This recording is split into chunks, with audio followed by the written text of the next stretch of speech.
Ang bidyong ito ay ipinadala naman sa atin ng isa sa ating mga viewers na tumangking magpakilala at kuha naman di umano ito ng isang grupo ng magkakaibigan dito sa atin sa Pilipinas. Isang gabi habang sila ay nagre-relax sa rooftop ng bahay ng isa sa kanila. Pero lingid sa kanilang kaalaman na ng mga sandaling ito ay meron palang makukuha ng kakaiba ang kanilang kamera.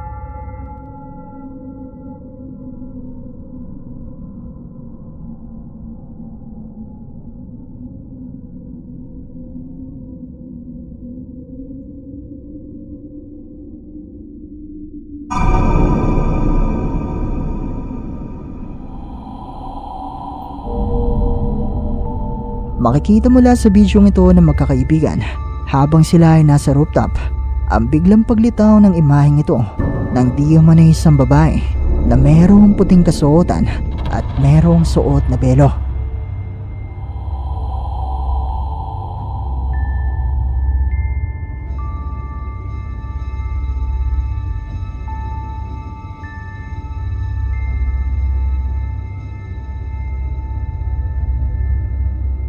Ayon sa ating sender, wala di umanong ideya magkakaibigan kung ano o sino ang babaeng ito dahil wala naman di umano silang nakitang kahit na ano na katulad ng nakuhanan sa bidyong ito. Pero malaya pa rin kayong i-comment sa ibaba ang inyong mga opinyon.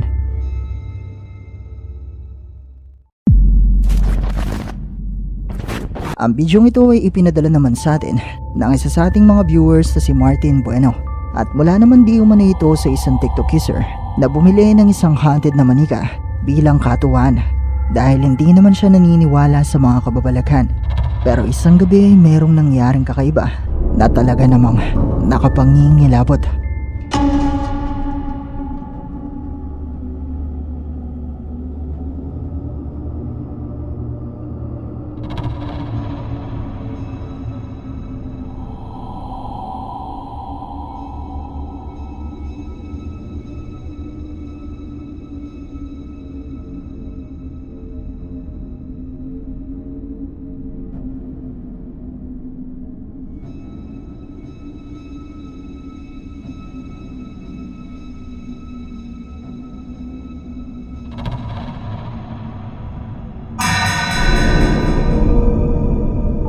Mula sa bidyong ito ay nakuhanan niya ang isang itim na nilalang na merong dalawang sungay na animo isang demonyo.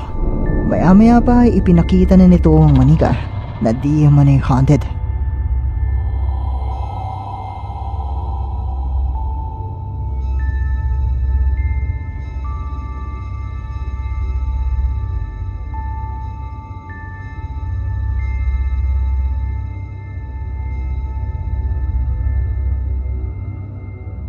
Ayon sa ating sender ay naniniwala di umano ang uploader ng bidyong ito na posibleng isang demonyo ang nagpakita sa kanyang kwarto nung gabing ito at posible di umano na nagmula ito sa manika na nabili niya sa isang second hand store. Pero haunted nga kaya ang manikang ito? Isa nga kaya itong demonyo? Kayo, ano sa palagay nyo?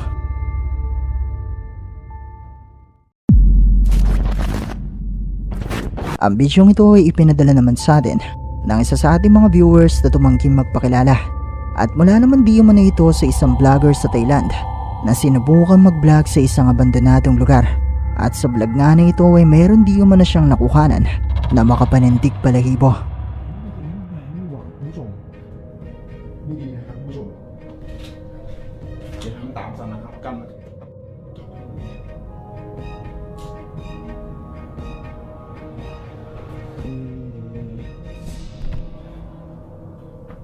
โอเคคุณผู้ชมครับซันไม่ทราบเหมือนกันเราจะหากันต่อหรือต่อแต่ว่าซันเริ่มกลัวนะครับคุณผู้ชมซันเริ่มกลัวนะครับก็ลงใต้บันไดนะครับคุณผู้ชมไอ้ตรงบันไดเนี่ยไม่ได้กลัวมันเนี่ยไม่ใช่หมายเลยนะเพราะซันต้องใช้มือดึงจันมาหนังไว้ครับแล้วก็ Sa umpisa ng bidyong ito ay wala ka namang makikitang kahit ano na nasa loob ng banyong ito.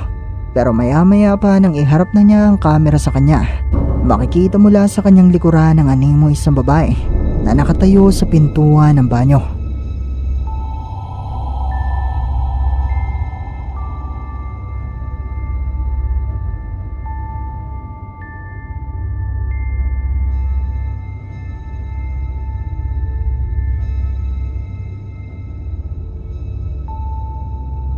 Hindi niya ito napansin ng mga oras na ito pero mabigat na di umano ang kanyang pakiramdam sa loob ng abandonadong bahay na ito. Gayunpaman ay nagpatuloy pa rin siya sa kanyang paglilibot. ไก่แม่งสบายเลยอะไรเสียงอะไรอ่ะป้าป้าป้า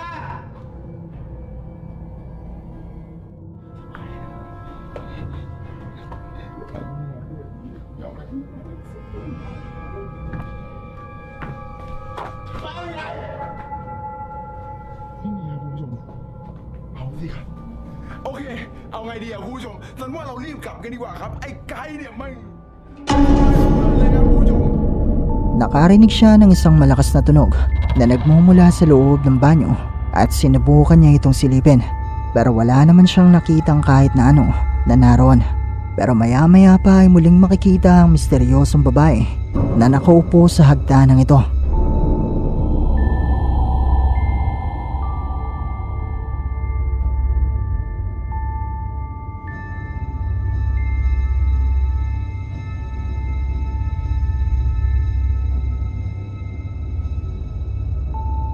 Ayon sa ating sender ay naniniwala di umano ang uploader ng bidyong ito na posibleng isang multo ang nakuhanan niya nung araw na ito sa loob ng abandonadong bahay dahil wala naman di umano siyang nakikitang babae ng mga oras na siya ay naroon.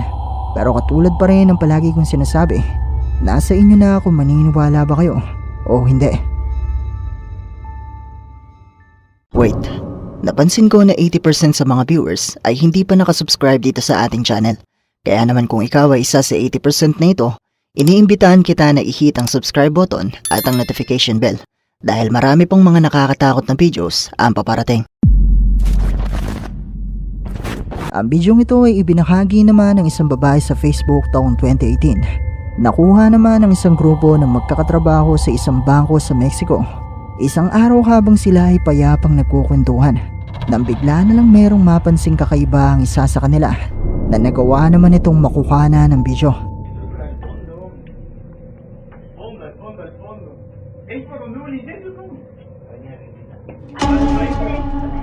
Oye, oye, oye, en la cámara, acaba de pasar ahorita una niña corriendo.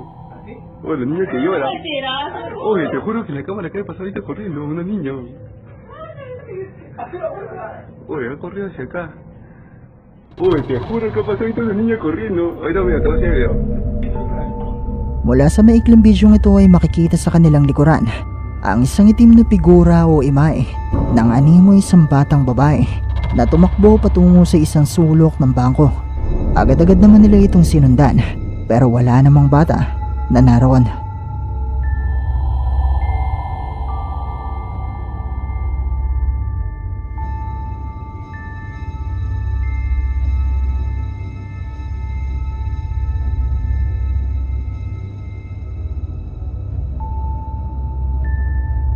Makikita sa bahaging ito na wala namang pwedeng pagmula ng bata dahil mga mesa na ito ng mga teller ng bangko. At isa pa ay wala na di umanong tao sa loob ng establishmento ng mga oras na makuhana ng bidyong ito. Pero posible nga kaya na isa itong multo? Kayo na ang bahalang umusga.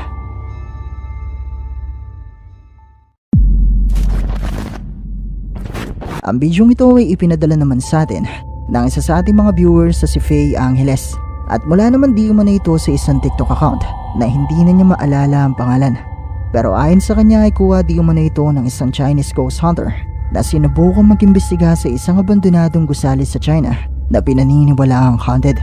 At sa isang punto nga ng kanyang investigasyon ay nakuhanan niya ito.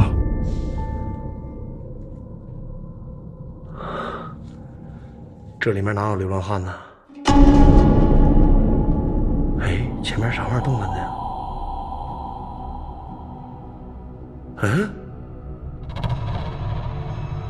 我感觉里面有个东西呢。你们注意看，老铁们。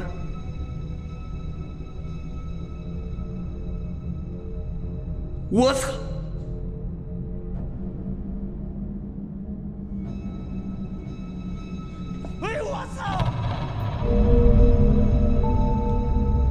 Mula sa salamin na bintana ng pintuang ito, unti-unting lumitaw ang isang muka ng animo isang babae na tila ba sumisilip din sa kanya mula sa kabilang bahagi ng pintuan.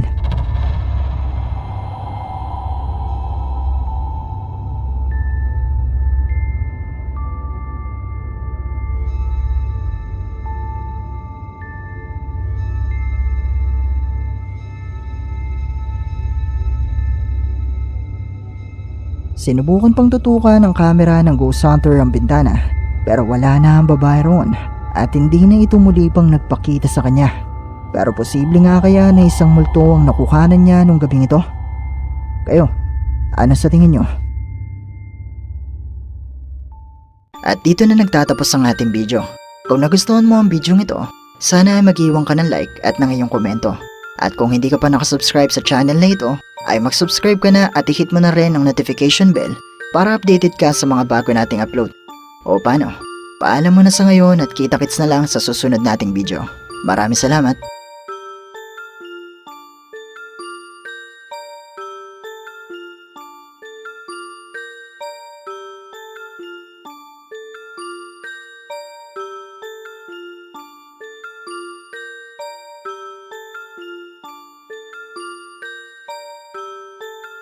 Hi! Kung meron kang mga videos na pwede nating i-content sa ating munting channel, i-email mo lang ito sa sircripstv@gmail.com o kaya naman na i-PM mo lang ako sa ating Facebook page. Maraming salamat!